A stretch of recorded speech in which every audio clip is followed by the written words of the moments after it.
ಈ ಡಿಜಿಟಲ್ ಯುಗದಲ್ಲೂ ನೀವು ಬ್ಯಾಂಕಿಗೆ ಹೋಗಿ ಕ್ಯೂ ಅಲ್ಲಿ ನಿಲ್ತಾ ಇದ್ದೀರಾ. ನಿಮ್ಮ ವಾಟ್ಸಪ್ಪಲ್ಲಿ ನಿಮ್ಮ ಬ್ಯಾಂಕ್ ಇದೆ. ಜಸ್ಟ್ ಒಂದು ಹಾಯ್ ಮೆಸೇಜ್ ನಿಮಗೆ ನಿಮ್ಮ ಅಕೌಂಟಿಂದ ಸರ್ವಿಸು, ನಿಮ್ಮ ಲೋನ್ನ ಸರ್ವಿಸು, ನಿಮ್ಮ ಕ್ರೆಡಿಟ್ ಕಾರ್ಡ್ ಸರ್ವಿಸ್ನ ಅದು ಡಿಸ್ಪ್ಲೇ ಮಾಡುತ್ತೆ. ಇವಾಗ ಹೇಗೆ ರಿಜಿಸ್ಟರ್ ಮಾಡೋದು?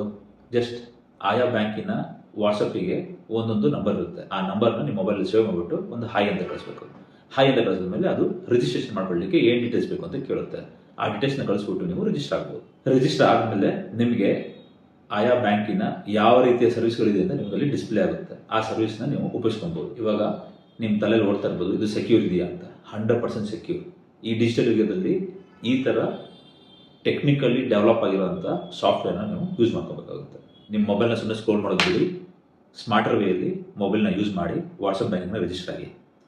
ಸದ್ಯಕ್ಕೆ ನಾವು ನಮ್ಮ ಚಾನಲಲ್ಲಿ HDFC ಬ್ಯಾಂಕ್ನ ವಾಟ್ಸಪ್ ಬ್ಯಾಂಕಿಂಗ್ ಹೇಗೆ ರಿಜಿಸ್ಟರ್ ಮಾಡೋದು, ಅದರ ಉಪಯೋಗಗಳು ಏನಿದೆ ಅಂತ ನಿಮಗೆ ವಿಡಿಯೋ ಮಾಡಿ ಲಿಂಕ್ ಅಪ್ಲೋಡ್ ಮಾಡಿದ್ದೀವಿ. ದಯವಿಟ್ಟು ವಿಡಿಯೋ ನೋಡಿ ತಿಳ್ಕೊಳ್ಳಿ. ಅದೇ ರೀತಿ ಬೇರೆ ಬ್ಯಾಂಕಿನ ವಾಟ್ಸಪ್ ಬ್ಯಾಂಕಿಂಗ್ ಹೇಗೆ ಯೂಸ್ ಮಾಡೋದು, ಅಥವಾ ವಾಟ್ಸಪ್ ಚಾಟ್ ಬ್ಯಾಂಕಿಂಗ್ ಹೇಗೆ ಯೂಸ್ ಮಾಡೋದು, ಹೇಗೆ ರಿಜಿಸ್ಟರ್ ಮಾಡೋದು ಅಂತ ನಾವು ಮುಂದಿನ ದಿನಗಳಲ್ಲಿ ಅಟ್ಯಾಚ್ ಮಾಡ್ತಾ ಇರ್ತೀವಿ.